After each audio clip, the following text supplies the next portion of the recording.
Hi everyone. This is the last video of this series, the fourth video. We are going to continue practicing regular verbs. Um, we are going to continue with the reading and comprehension. So we are going to ask you some questions about the story that you read.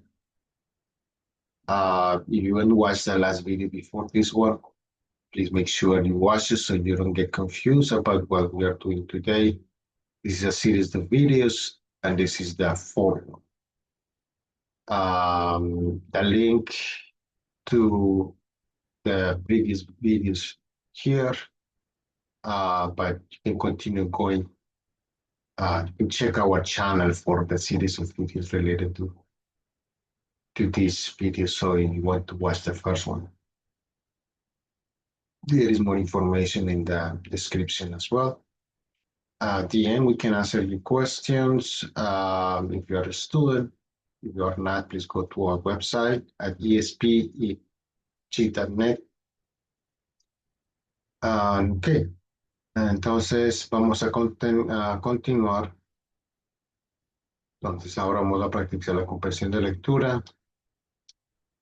Primera,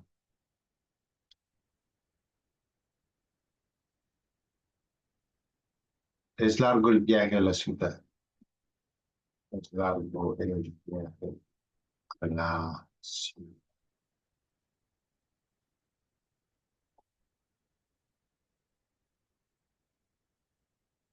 El viaje a la ciudad. Entonces la respuesta sería respuesta. Pues, no, el viaje a la ciudad es por.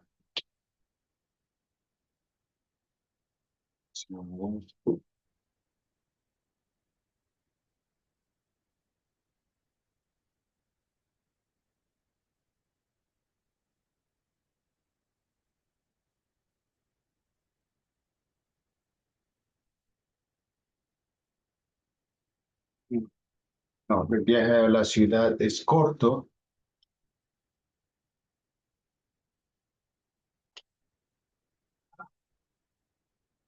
Ciudad. El viaje, el viaje a la ciudad es corto porque solo dura más o menos 30 minutos.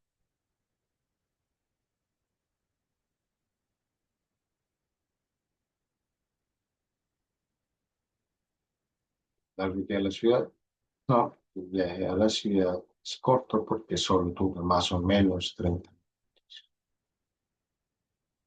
Con la siguiente pregunta, ¿cómo son los pasajeros que viajan en el tren? Los pasajeros, ¿cómo? Eso sería así.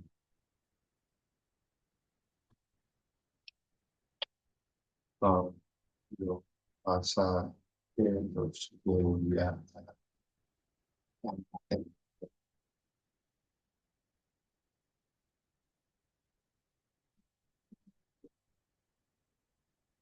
Son los pasajeros que viajan en el tren.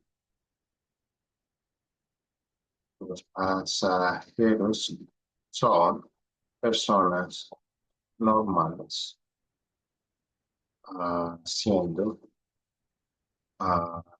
actividades o son normales.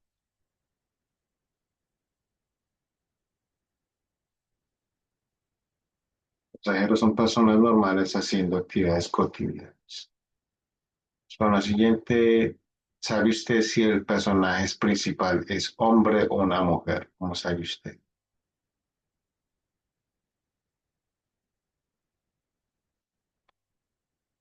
Sí.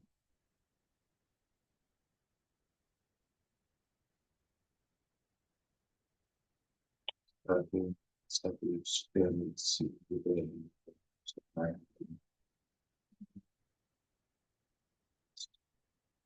Home, home.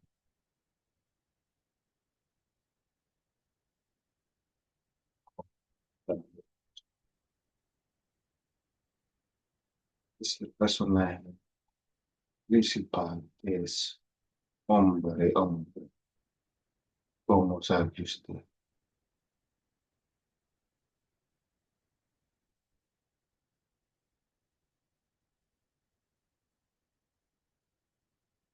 Personaje principal es una mujer porque es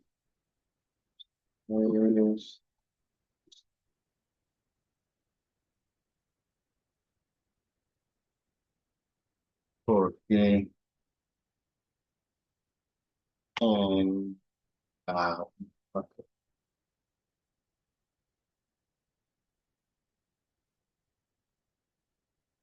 porque en la última frase del segundo párrafo usan párrafo,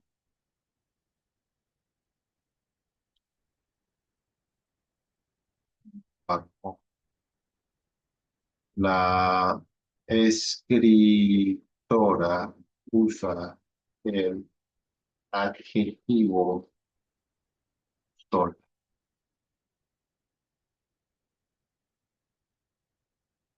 El personaje principal es una mujer porque en la última frase del segundo párrafo la escritora usa el adjetivo sola. Vamos con la cual.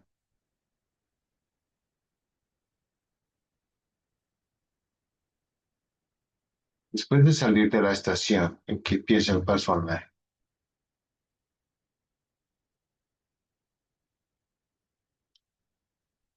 después de salir de la estación,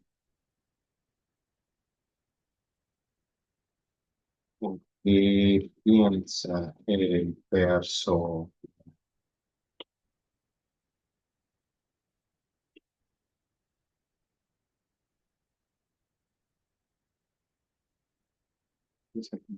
estación, que piensa el verso,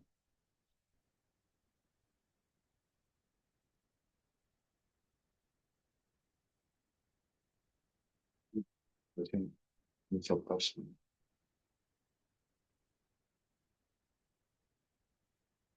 Entonces, eso sería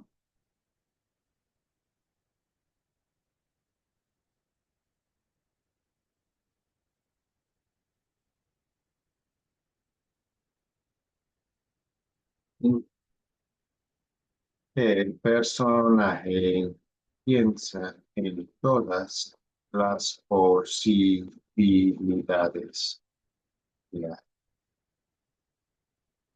personaje piensa en todas las posibilidades que hay.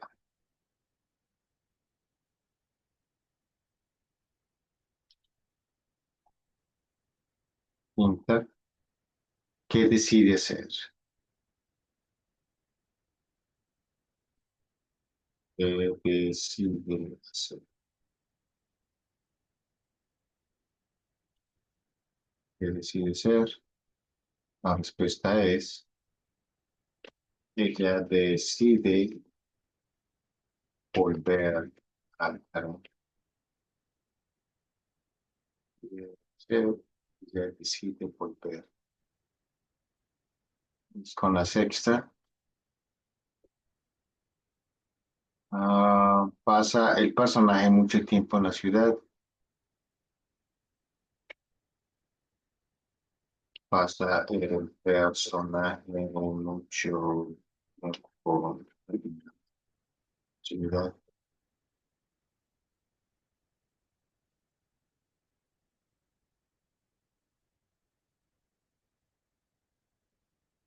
pasa el personaje mucho tiempo en la ciudad, No, el personaje vuelve pronto al tren porque el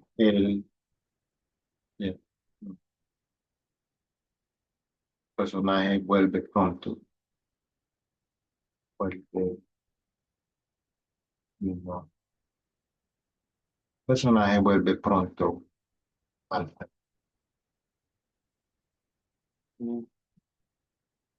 Con la séptima, porque vuelve al tren. Pues,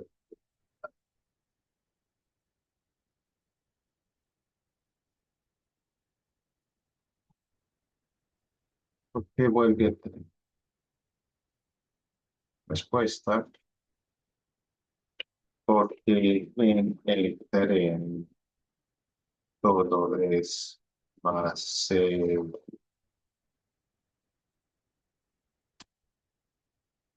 en el tren todo es más. ¿No?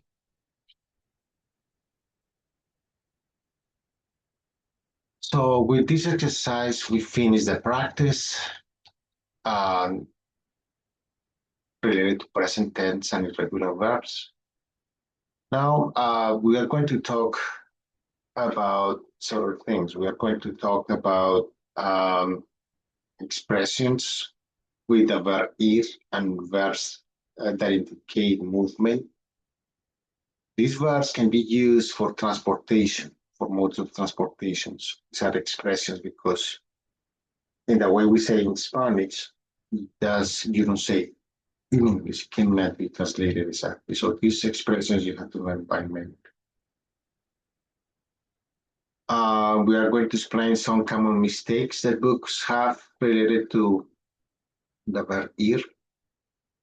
We are going to talk a little bit about immediate future. And lastly, we are going to talk about the difference between the verb tener and dar and some idioms related to those verbs. And if you have extra time, we talk about other, we practice a little bit, uh, maybe the verb ir we will practice. Okay, so when it comes to expressions, so the verb ir, not, it means to go. So this verb, to go, is used for most of transportation. But not only the verb to go, any verb that can be used for most of transportation in English can be used in Spanish as well. So, for example, um, I go by train to my job. Okay, I go on the bus to school. And things like that.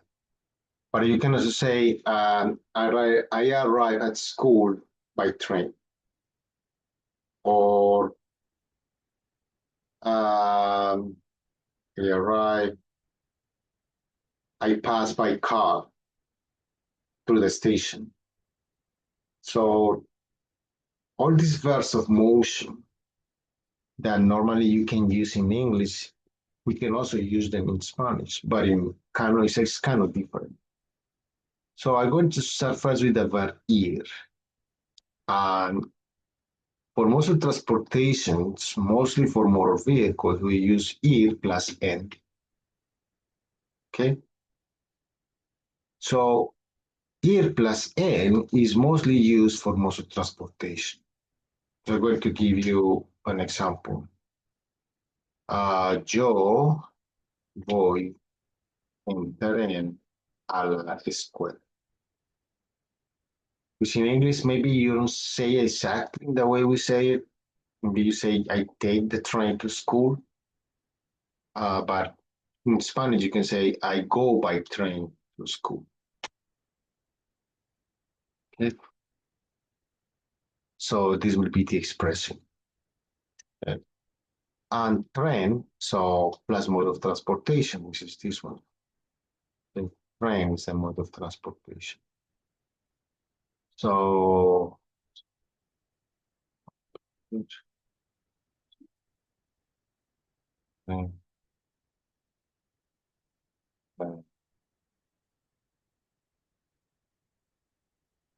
so we have ir plus n plus mode of transport.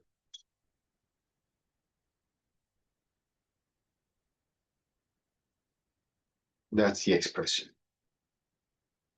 So I can use it in different ways. Yo voy en carro, not I go, I drive. This is like saying in English, I drive to school. And in Spanish, we also use the verb to drive to simplify the sentence, but this is something you can also use. They say, I go by car to school. If I translate this exactly into English, it would be, I go in car. Forget that preposition. Yes. I would say I will add the preposition here. Okay. Okay.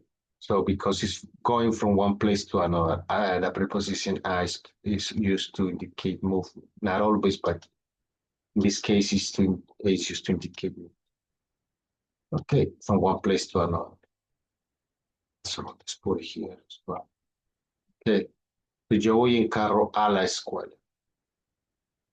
And I can use any motor vehicle. I can say yo voy en bicicleta. She's not a motor vehicle, but okay, but with bicicleta you can also use it. Yo voy en bicicleta a la escuela. So not just motor vehicle. So I can say monopatín as well, for example. That what is the name of this English, but monopatín. Skateboard, I think it's called. Skate. Just find out what the translation means.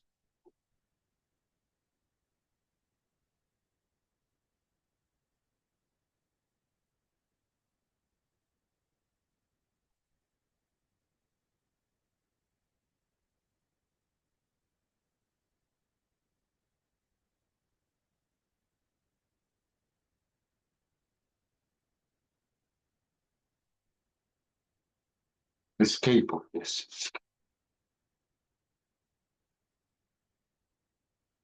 Yeah.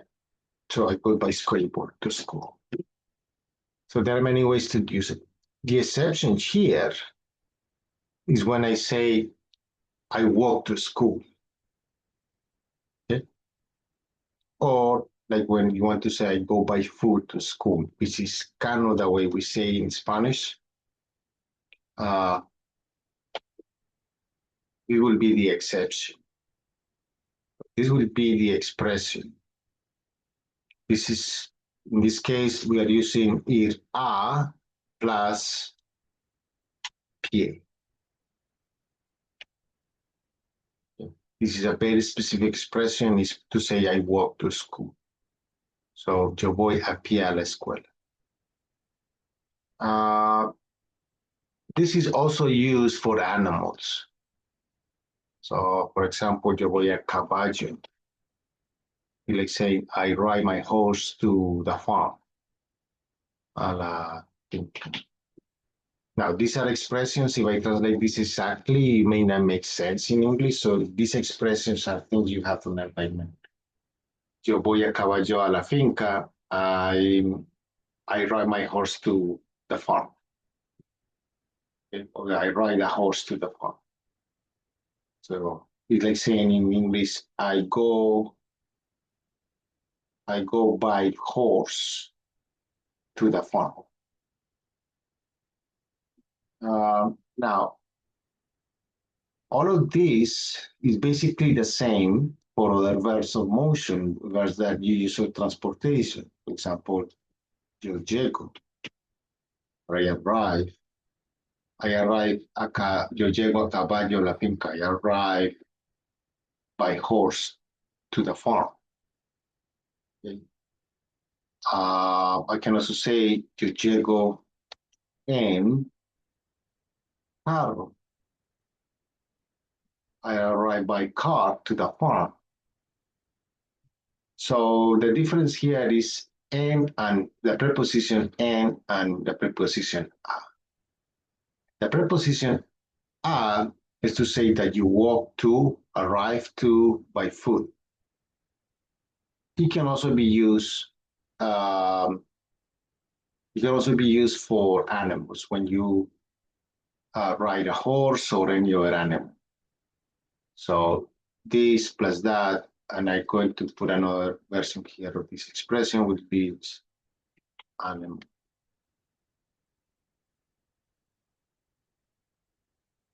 And let's do it with the verb llegar. ¿No? Llego a caballo, llego a caballo, the one that I gave you before. A caballo. Caballo a la fin. Now, this one, or you can say yo llego a pie, which is also a very specific expression. Which is this one. Yo llego a pie a la finca. I arrived by walking to the farm, or I walk back to the farm. I guess that's how you say. I arrive to the farm by walking, I guess. Now with N, is as I said, when you use something else, like a motor vehicle, a bicycle, a skateboard, anything like that, we'll use the preposition N. So, monopatín. Yo llego en monopatín a la finca. Will be N plus motor vehicle or anything else.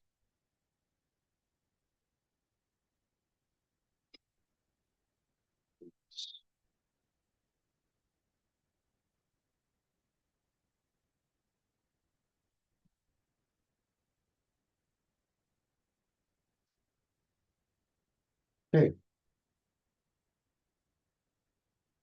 So, yeah. So remember, anything that you use for transportation in English can also be, you can use it with this expression. Let's see, we can think of the verb pasar. Yo paso en monopatín por la finca. This in this case, it means by. So I pass by the farm using my skateboard. It's kind of the expression. Okay, and if you have any questions, you can leave them in the comments. We try to answer them back the best we can, but sometimes we get busy. The best way to get in contact with us is to go to our website and register if you are not a student. Okay, that explains the verb ir. Now I'm going to explain some mistakes, some mistakes that sometimes appear in some books. So, ir translates in English as to go.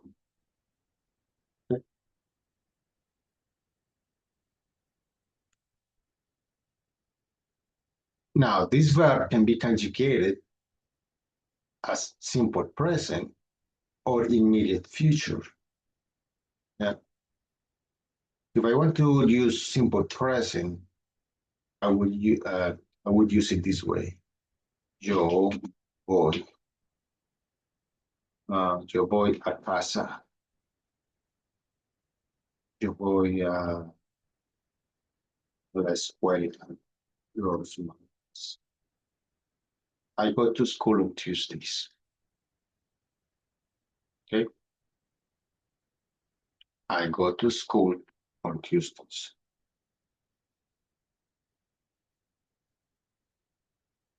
So this is what is called simple present in both English and Spanish. Some both get confused and they think that this sentence translates as I am going to school on Tuesdays. I'm going to school. Let's change it like this. I'm going to school. Yo voy a la escuela ahora. This makes more sense. Yo voy a la escuela ahora.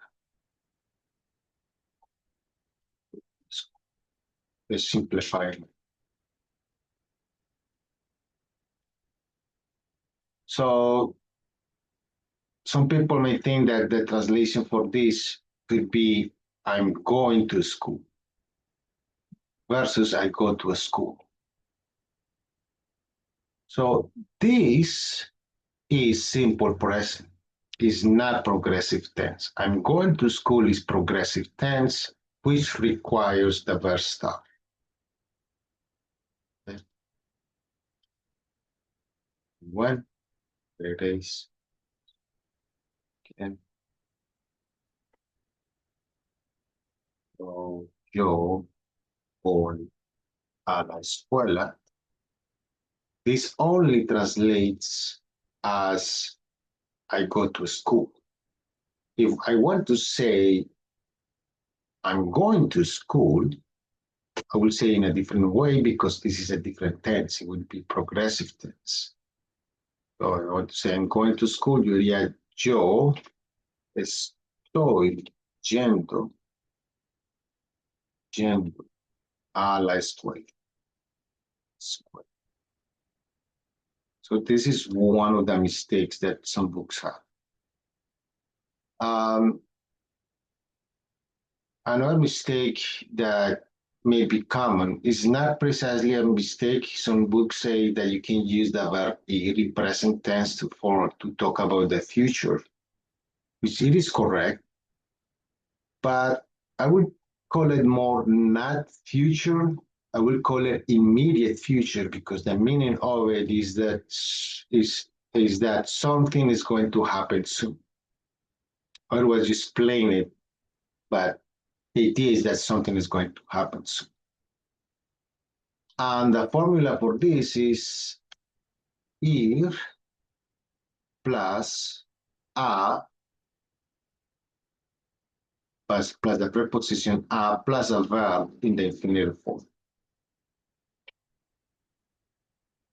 This is the formula. You want to use the verb ir to talk about a future that is immediate. Okay. Example. Yo voy a cocinar mañana. And in English, this is I am going to cook tomorrow. When I say I'm going to cook tomorrow, and I'm implying that is, so let's take mañana out. What if I say I'm going to cook? If I say to you, I'm going to cook, will you understand that I'm going to cook in 30 years? No. It's understood that it's in the near future. This is the formula for that in Spanish. Okay, so it would be ir conjugated. So in this case, we are using present tense plus a plus cocinar. This is the infinitive with the verb to cook. Now we are going to talk about the verb tener. So the verb tener can easily have like 50 or more expressions. And remember that when I say expressions, is because you cannot translate those expressions into English exactly. They will not make sense in English. You just have to learn the meaning. So you can find this online, but sometimes you will come across some mistakes, and I want to clarify some things that are out there that may be wrong. So let's start with this one. This is the most common mistake. Although, okay. So tener dolor de is like saying in English to have a headache, stomach ache, or something like that ache. But to have ache for us is almost the same as in English. We only use it for big parts of the body, like the trunk, for example, like the trunk, like the back, and things like that. For example, in English, you say, I have stomach ache, I have backache. You don't say I have throat ache, or you can say I have a headache, which is a part of the body, but you don't say I have finger ache. Not, it's kind of the same idea in Spanish. We only use this construction to talk about big parts of the body. And mostly refers to like the trunk, parts in the trunk or the head. You want to talk about small parts of the body, we use the same expression, but we change the preposition. And, okay. And I want to give you an example with this one first. Example. Tengo dolor de cabeza.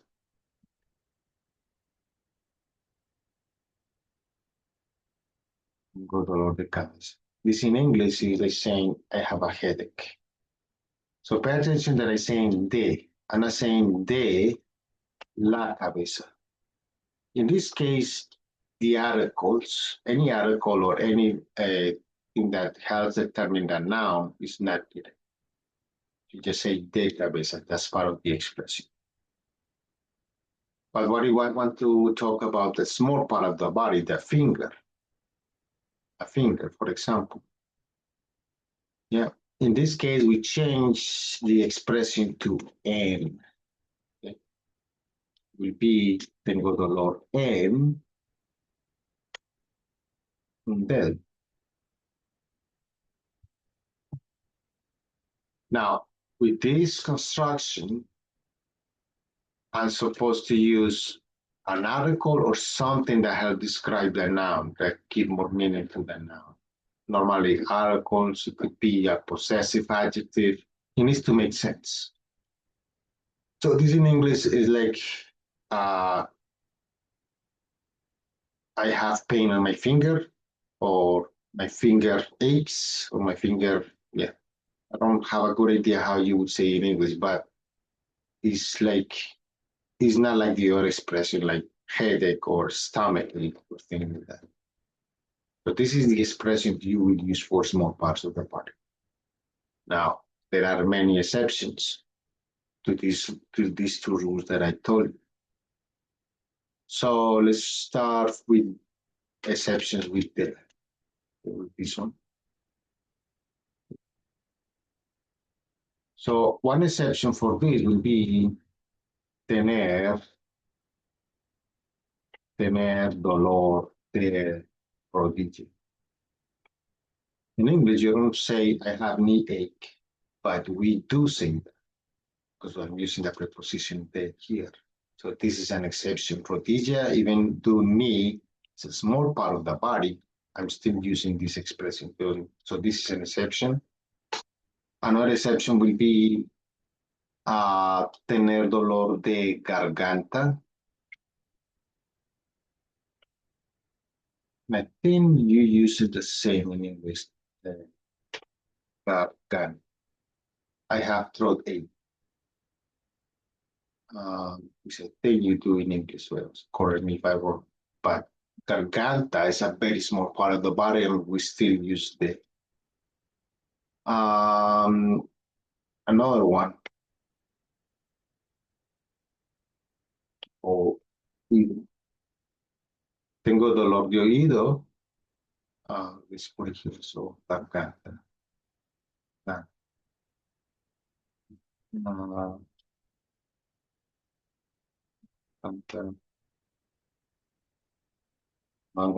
tengo dolor de oído is another exception. So my inner ear hurts. Like saying that to be tener dolor de oído. Now, pay attention that I'm not conjugating the verb here because I just giving you the expressions. You have to conjugate the verb tener always, depending on the tense. Tener dolor de oído.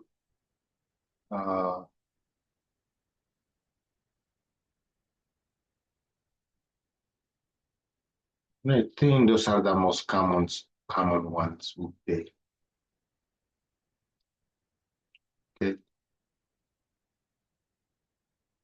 Let's see, tengo dolor.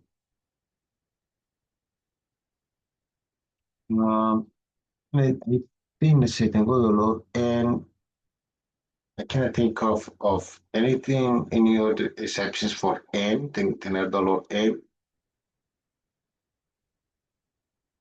Well, tener dolor en is kind of flexible.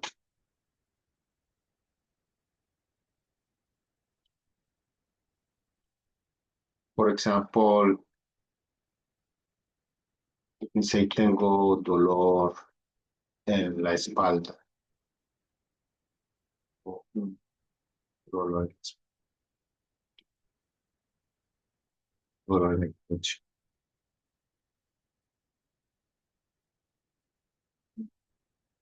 This expression is also common.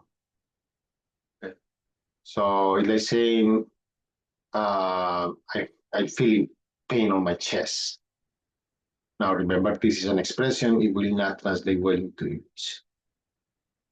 So in this case, the chest is a part of the trunk, and still I'm using en, which is for small parts of the body.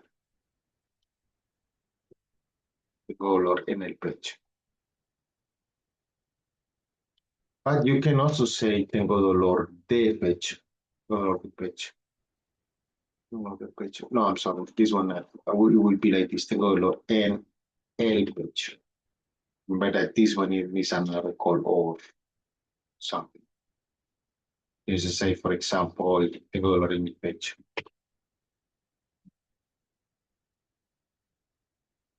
Now, this preposition is also used for inner parts of the body. For example, dolor en las costillas. Dolor en dolor en la costilla. En una costilla.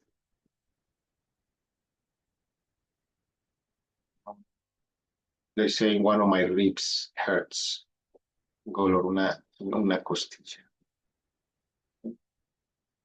Inner parts of the body.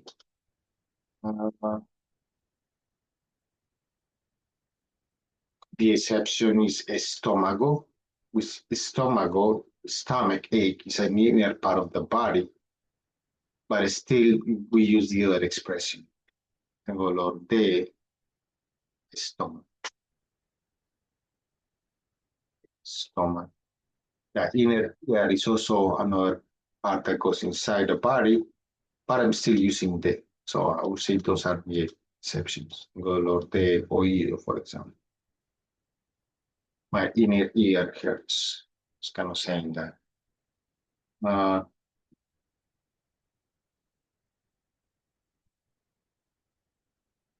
Okay, and that's it. That's tener dolor en. So this is one of the expressions that some books have that are kind of wrong. They don't explain things very well. Another thing that books do not explain very well is that the verb tener is used for very precise times. You cannot use it for general ideas. So, for example, yo tengo dolor de cabeza ahora. Yo tengo dolor. I have headache. I have a headache now.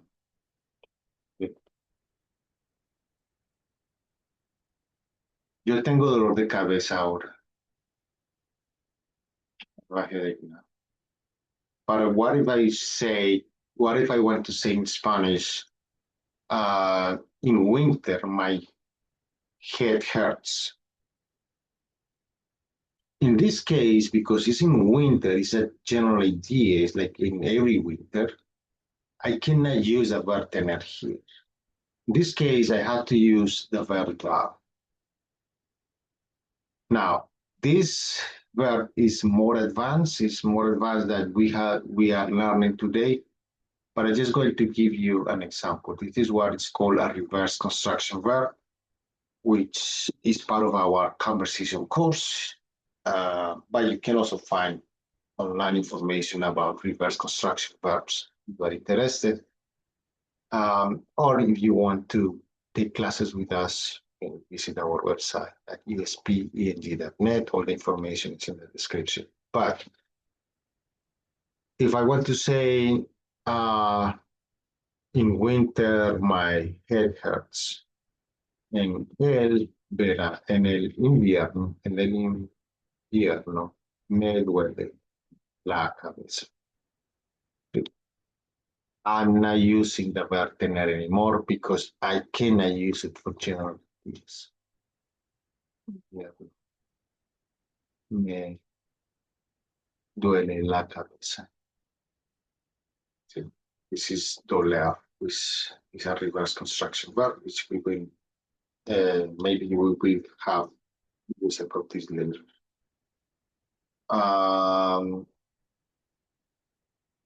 Okay, that's it for today. We ran out of time, so we could practice this, but we cover most of the things we said we were going to cover in the series of videos.